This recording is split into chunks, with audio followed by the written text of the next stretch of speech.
자, 이번 시간은 도시군 관리 교육 중에서 용도지구 편 강의를 준비합니다.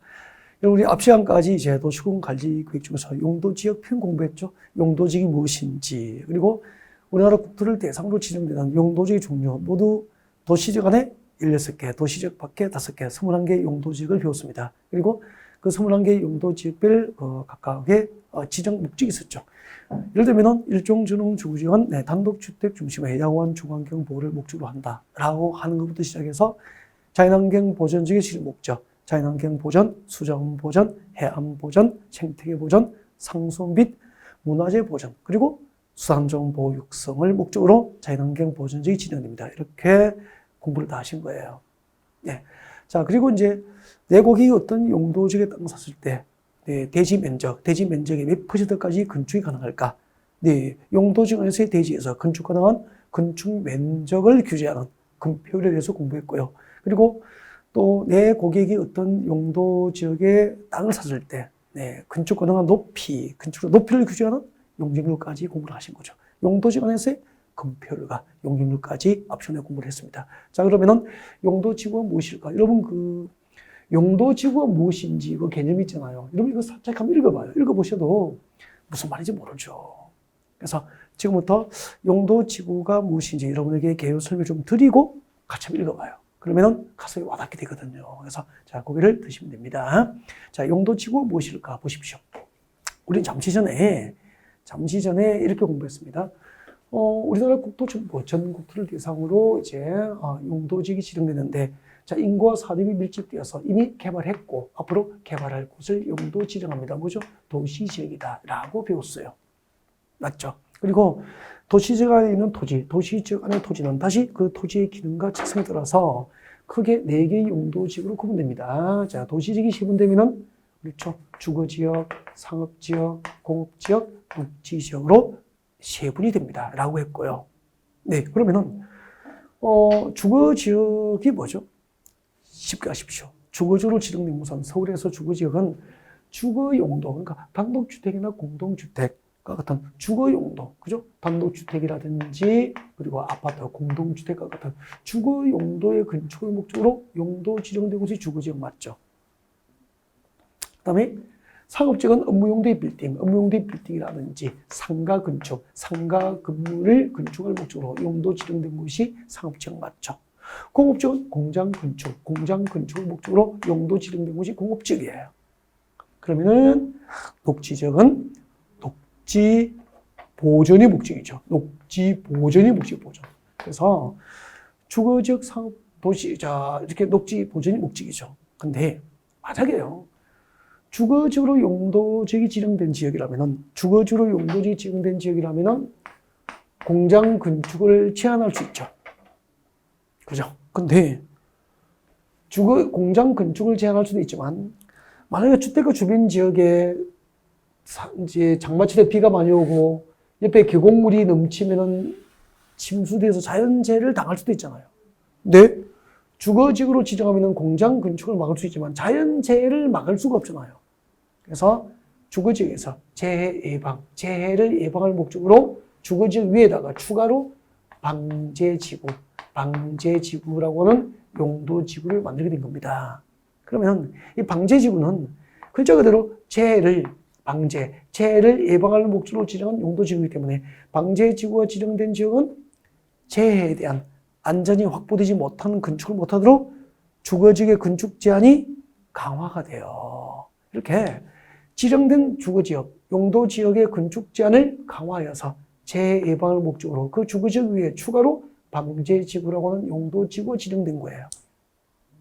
그 다음에 그럼 주거지역, 상업지역, 공업지역, 녹지지역 중에서 건폐율이 평균적으로 가장 높은 것이 어디죠? 상업지역은 아까 9878이니까 대지 면적의 90%, 80%가 건축이 가능하니까 건축물이 과밀화될 수 있잖아요. 건축물이 과밀화되니까 상업지역은 녹지지역보다 훨씬 화재 위험이 크잖아요. 그래서 화재에 대한 안전을 확보하기 위해서 상업지역의 화재에 대한 안전 확보를 목적으로 화재 위험을 예방하기 위해서 뭘 지정하죠? 그렇죠. 방화지구라고 하는 용도지구를 만들게 된 겁니다. 그래서 방화지구는 화재의 위험을 예방할 목적으로 지정하는 용도지구가 되는 거예요. 그다음에 녹지 지역은 녹지 보존이 목적이기 때문에 본래부터 건축제한이 강화가 되어 있어. 그 녹지 지역의 건축제한을 완화해서 개발이 가능하도록 녹지 지역 위에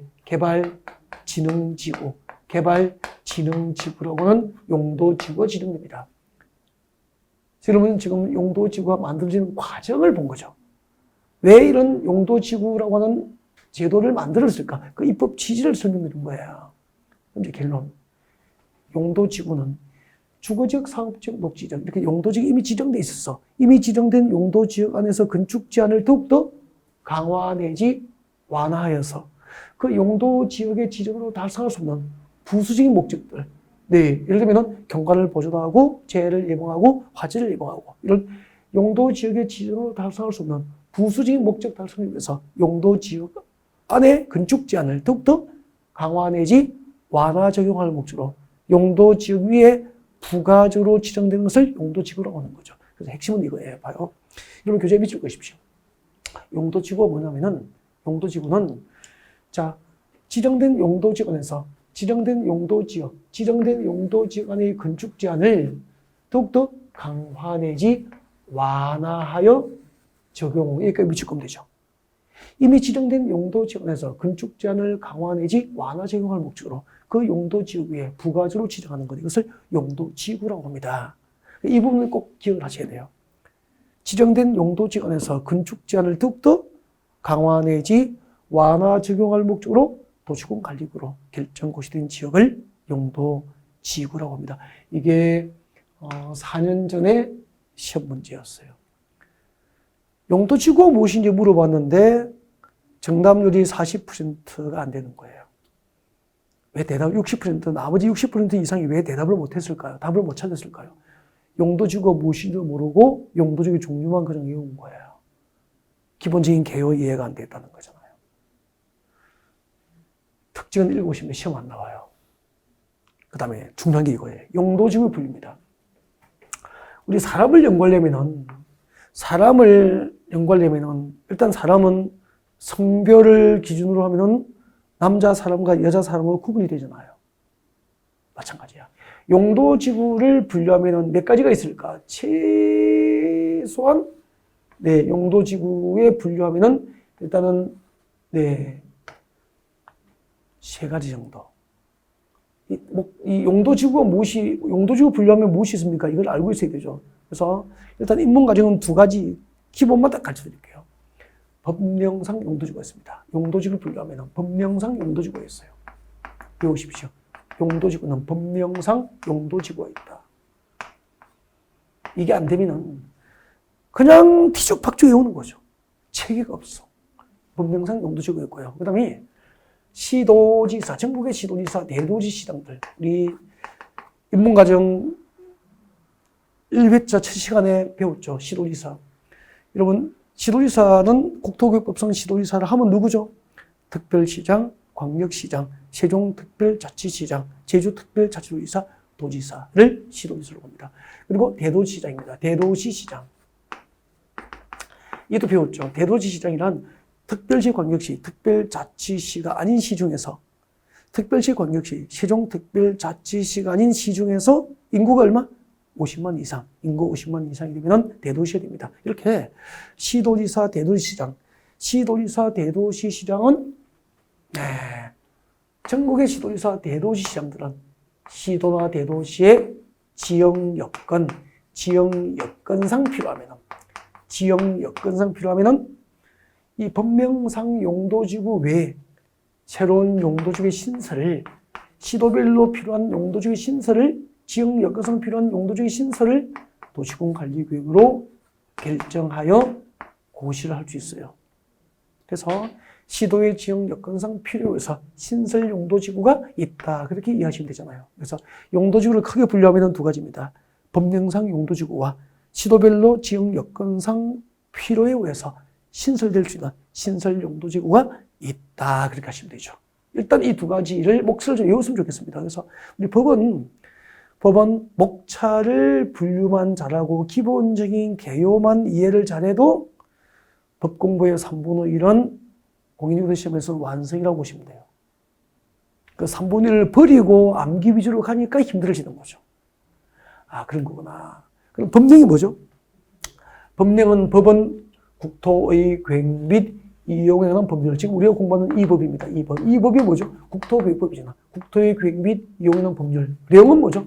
대통령령으로 해요. 대통령령. 대통령령은 이 법. 국토계획법이죠. 이 법 시행령. 이 법 시행령. 국토계획법 시행령을 말하는 거죠. 그러면은 국토의 계획 및 이용에 관한 법률. 이 법률로 국토의 계획 및 이용에 관한 법률. 이 법으로 용도지구를 9개를 만듭니다.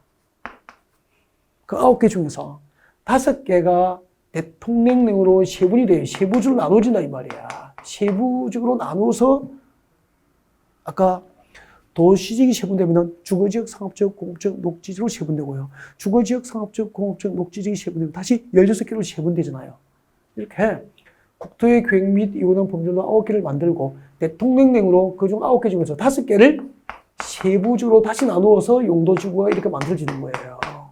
이렇게 법률로 만든 용도지구와 시행령으로 세분되어서 만들어진 용도지구가 있다는 거예요.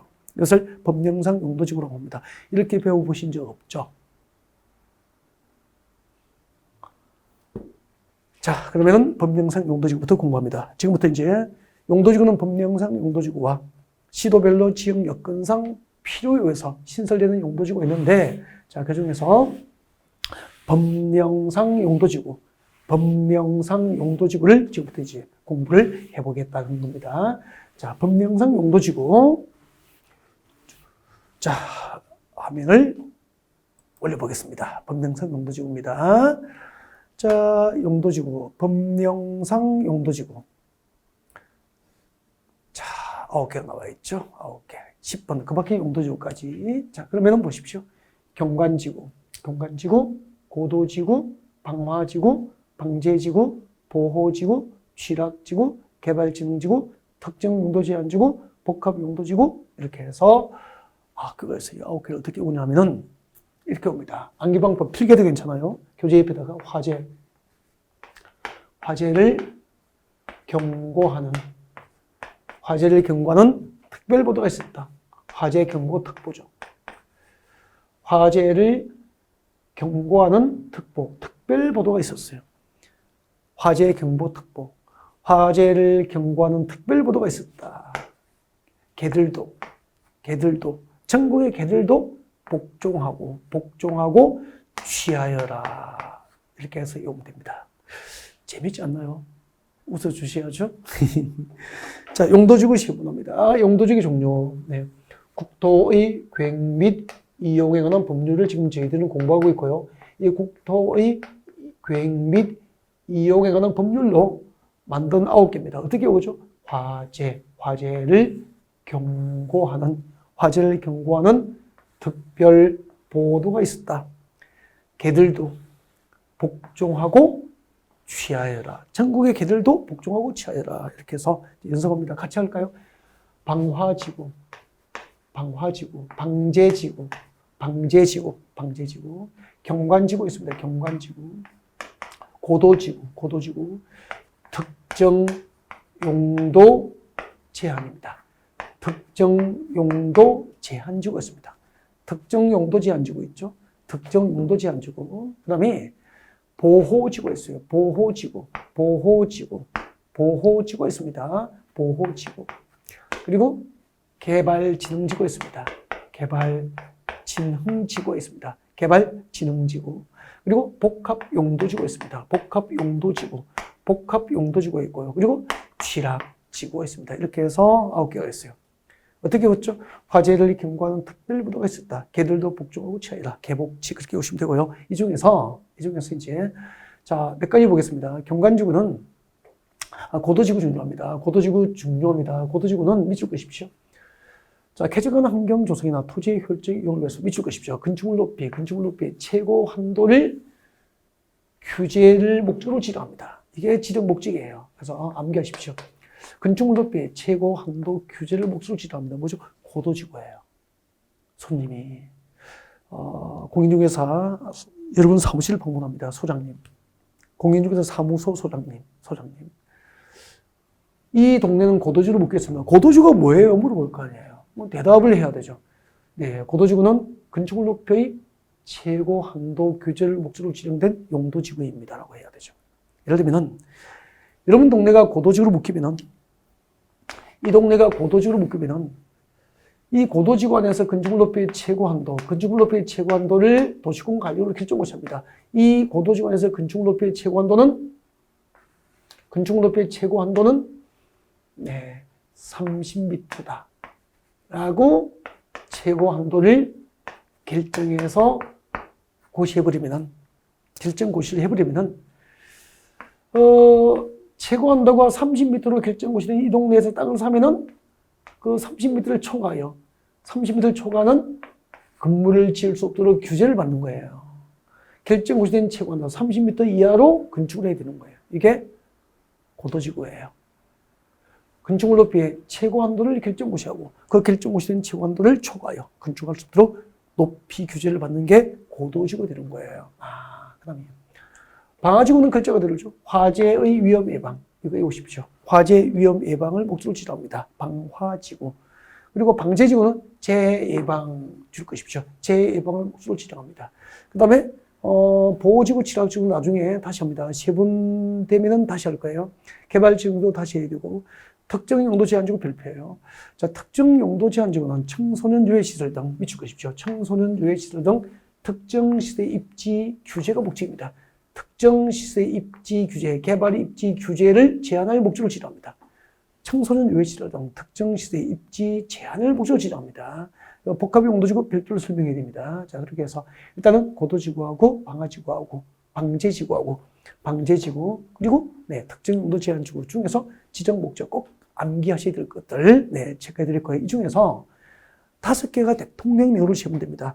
5개가 대통령령으로 세분되는데 그 대통령령으로 세분된 것들 5개가 세분되는데 여기 나와 있죠. 5개 용도지구의 세분 나와 있습니다.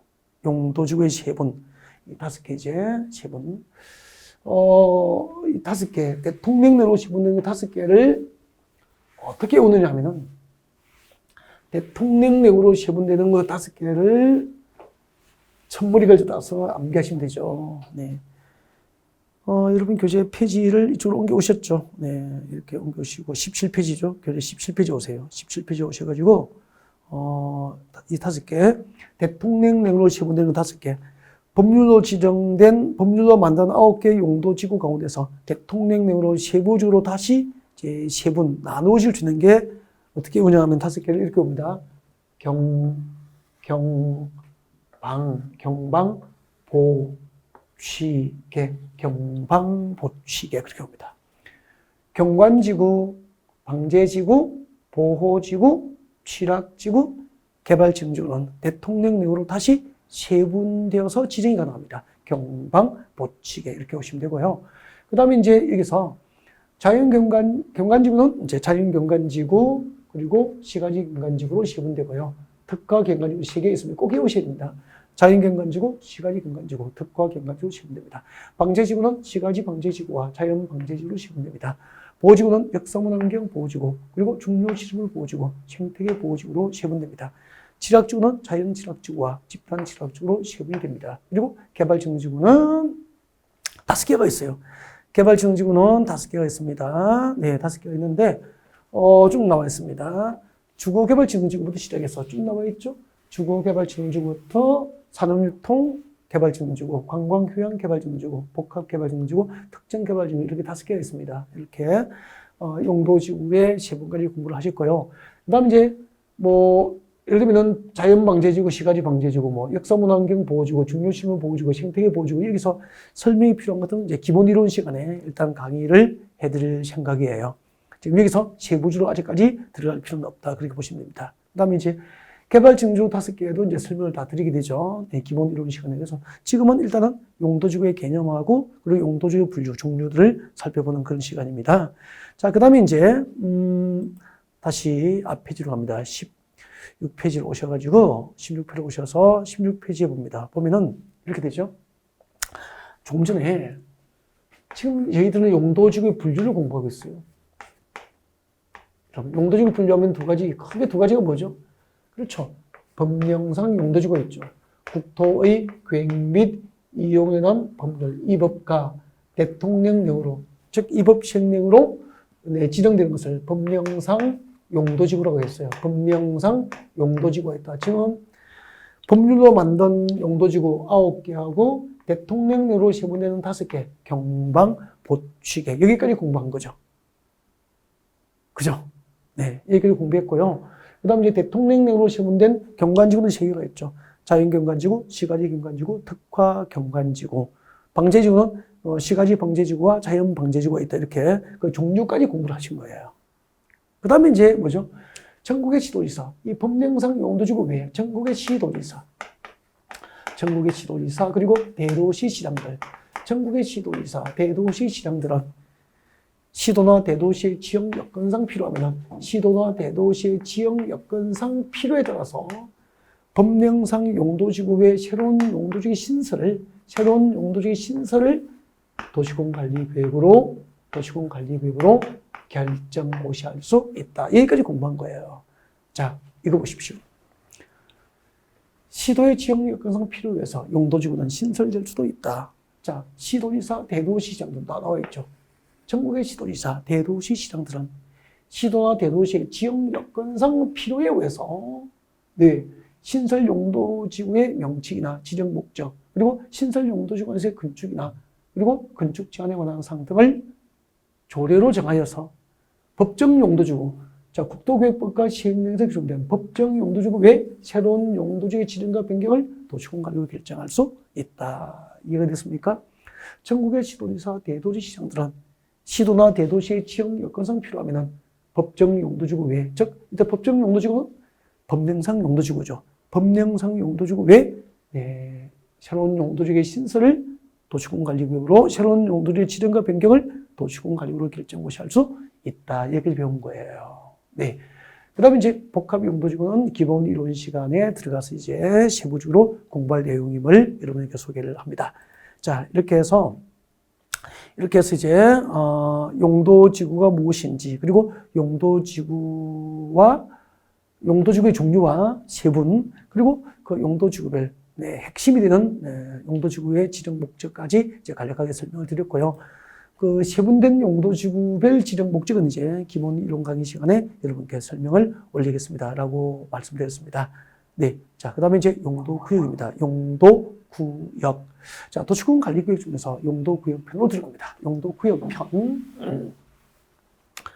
용도지역이 무엇인지, 용도지구가 무엇인지 공부했고요. 그 다음에 이제 용도구역을 보는 거죠. 여러분, 봐주십시오. 용도구역은 일단 설명 듣고, 그 다음에 이제 개요를 한번 정리해 봅시다.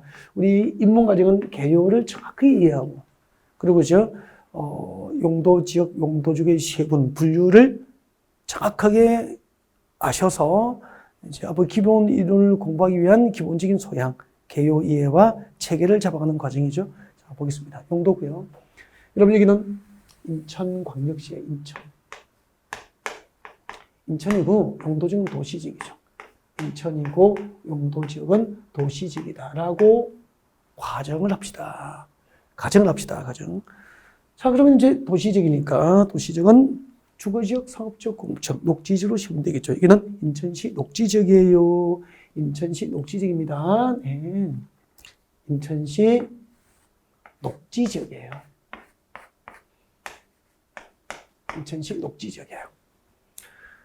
인천시 녹지지역에 그러면은 서울도 마찬가지죠. 서울시 주변에 보이는 산지는 녹지지역이고요. 임야는 그 녹지지역으로 한번 묶어놓고 이중으로 또 묶어버려요. 녹지지역에 지정되는 게 두 가지가 있습니다. 자, 대표적으로 그린벨트가 있죠. 녹지지역에서 동시에 그린벨트를 묶습니다. 이 그린벨트를 뭐라고 하죠? 그렇죠. 개발 제한구역 많이 들어보셨죠? 네, 개발 제한구역, 이게 용도구역이에요. 그래서 도시군 관리구역으로 지정과 변경을 결정할 수 있는 용도구역에는 첫 번째 개발 제한구역이 있다. 그렇게 됩니다. 그 다음에 녹지지역은 개발 제한구역 아니면은 무엇으로 묶게 되냐면 공원으로 묶습니다. 공원. 그 공원이 바로 법상 명칭, 공원의 정식 명칭이 따라하십시오. 도시. 자꾸 따라하셔야 돼요. 도시 자연, 도시, 자연, 공원 구역이죠. 도시, 자연, 공원 구역이 되는 거죠.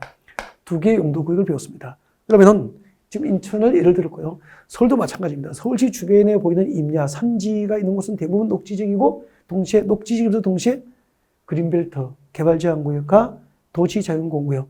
그린벨트 아니면 공원으로 묶여 있다고 보시면 돼요. 대부분이. 그 다음에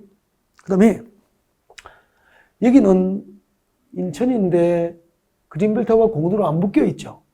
안 묶이면은 그대로 있습니까? 개발됩니까? 시가지가 서서히 형성되어서 도시 외곽으로 시가지 개발이 확산돼요. 이게 아무런 계획 없이 무질서하게 시가지가 도시지역과 주변 지역에서 무질서하게 시가지가 개발되면 이게 난개발이잖아요. 그래서 도시지역과 주변 지역에서 난개발을 방지하고, 네, 도시지역과 주변 지역에서 난개발을 방지하고 계획적이고 단계적으로 이제 신도시 개발이 가능할 수 있도록, 자, 이 지역의 시가지 개발 과정을 시가화라고 하잖아요. 도시가 개발되는 과정, 시가지 개발 과정은 시가화라 그러죠. 자, 시가지가 조성되는 과정이 무질서하니까 난개발을 막기 위해서, 네, 이것을 조정하겠다는 거, 조정. 할 목적으로 지정합니다. 이게 시가화 조정구역이라고 하는 용도구역이에요. 도시지역과 주변 지역에서 무질서한 시가지 개발을 방지하고 앞으로 이 지역을 계획을 세워서 단계적으로 시가지 개발이 조성될 수 있도록 만든 게 시가화 조정구역이라고 하는 용도구역이 되는 거예요. 그 다음에 지금 여기는 인천이잖아요. 인천은 서울에 없는 바다가 있잖아요. 인천 앞바다. 공유수면 바다가 있다고.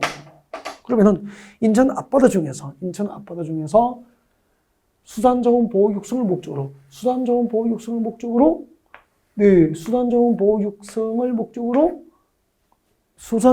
육성이 필요한 공유수면 바다와 인접된 토지를 대상으로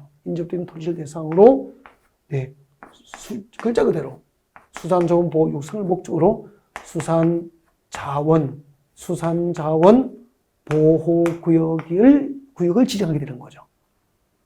몇 개를 배웠죠? 4개. 개발제한구역과 도시자연공원구역과 시가화 조정구역과 수산자원 보호구역, 이 4개의 용도구역이 각각 어떤 위치에 어떤 목적으로 지정되는지 여러분에게 소개를 한 거예요. 이 4개의 용도구역을 지정하고 변경할 때는 도시공관리구역으로 정책을 입안을 해서 지정과 변경을 결정을 하게 되는 거예요. 그러면은 일단 용도구역이 무엇인지를 보셔야 되잖아요. 그리고 이제 종류별로 어디에 지정되는지를 보신 거예요. 그리고 누가 지정하는지 어떤 목적으로 지정하는지는 기본 이론 강의 시간부터 이제 시작을 하면 돼요. 일단은 용도구역이 무엇인지를 알고 용도구역은 어떤 것이 있고 각각의 용도구역이 어디에 지정될까를 지금 보여드리는 거잖아요. 그럼 용도구역이 뭘까? 한번 봐요. 이미 인천은 도시지역이니까 도시지역은 이렇게 돼 있잖아요.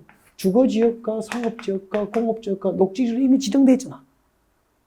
그 지정된 용도지역 안에서 건축 제한을 더욱더 강화 내지 완화 적용할 목적으로 그 용도지역 위에 추가로 부가적으로 지정되는 게 뭐죠? 용도지구잖아요.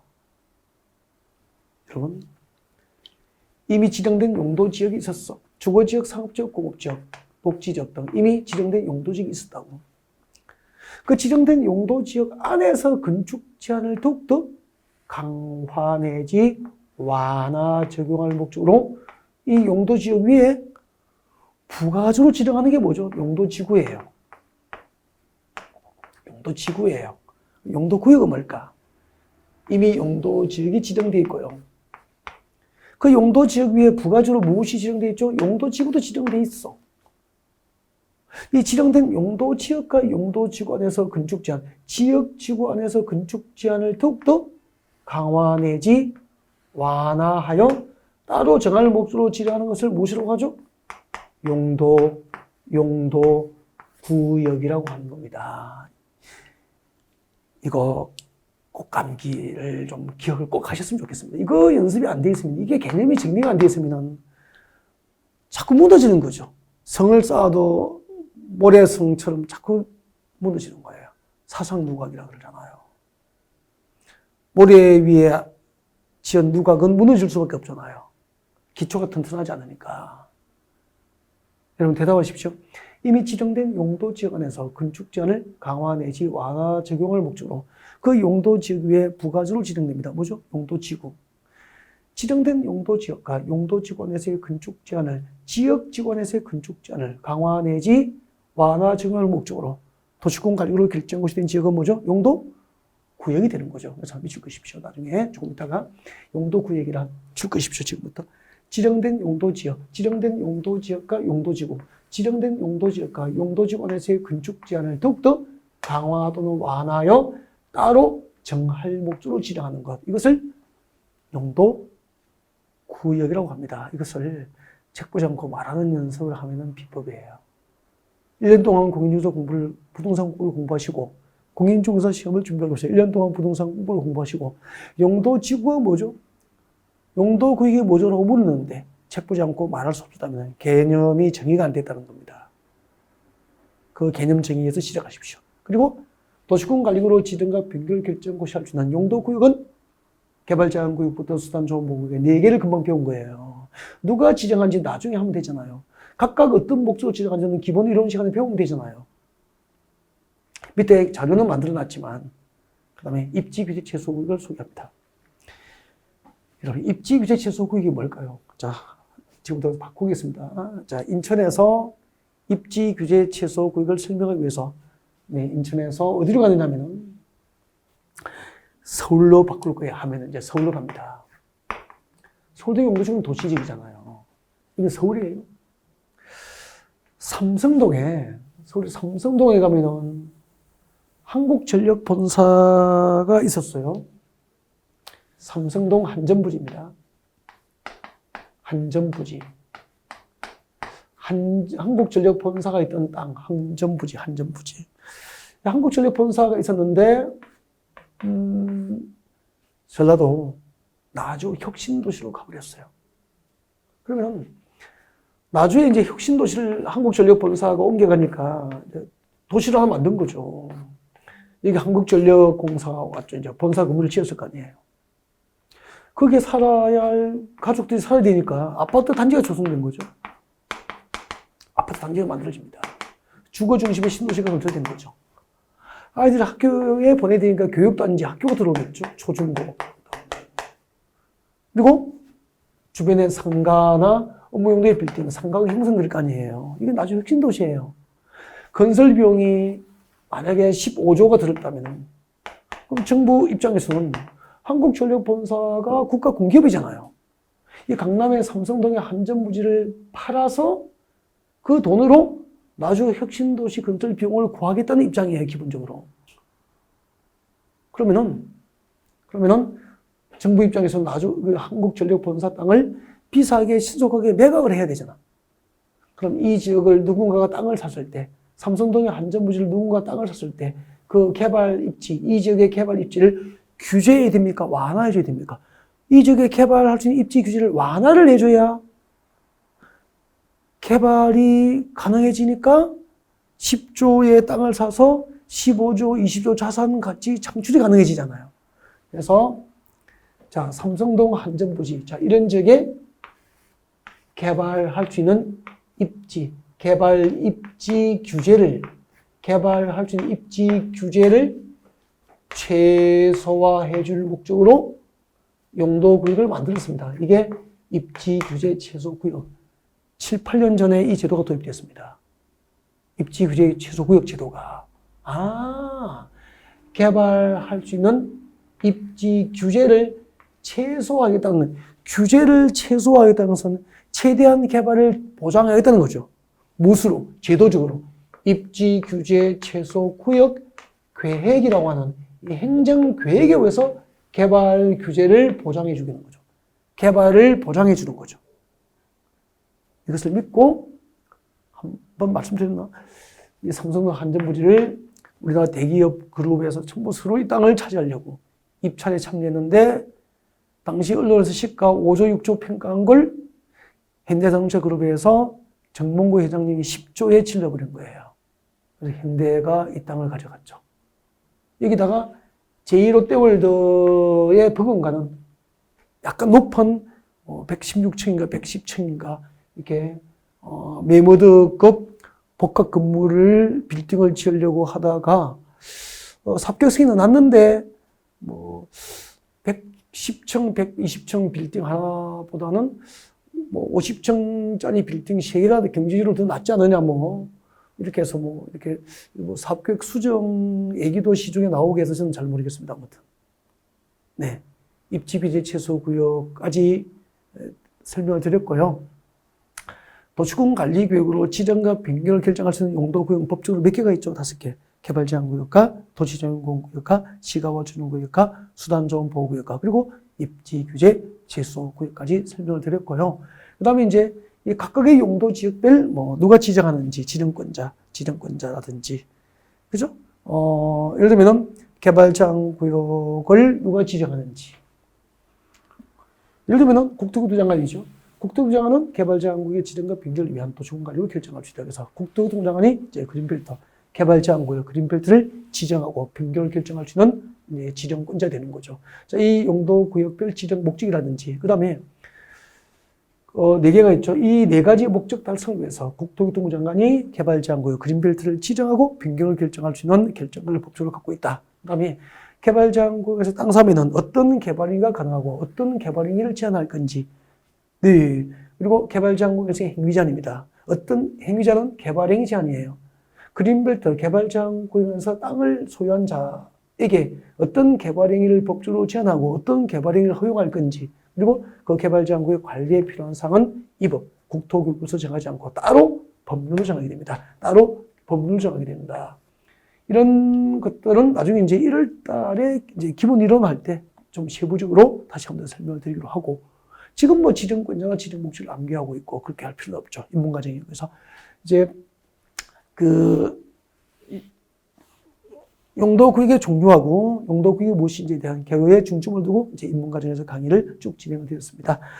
개발 제한 구역 등 용도 구역과 관련된 지정 목적이라든지 지정권자는 나중에 1, 2월 입문과정 기본 이론 과정에서 다시 한번 더 우리 학습을 약속을 드리고요.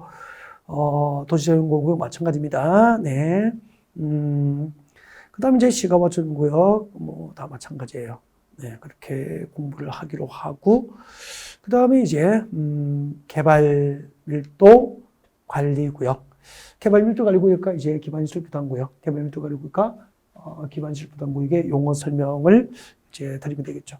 자, 개발 밀도 관리구역과 기반시설 부담구역은 이건 또 한 번 시작을 하면은 이게 한 10분 정도 걸리기 때문에 시간이 너무 오버되면 여러분 지루하고 힘드시겠죠. 네, 그래서 이번 시간 여기서 마무리하고 다음 시간에 개발 밀도 관리구역과 기반시설 부담구역부터 개요 설명을 드리는 방법으로 준비를 하겠습니다. 자, 이번 시간은 여기까지입니다.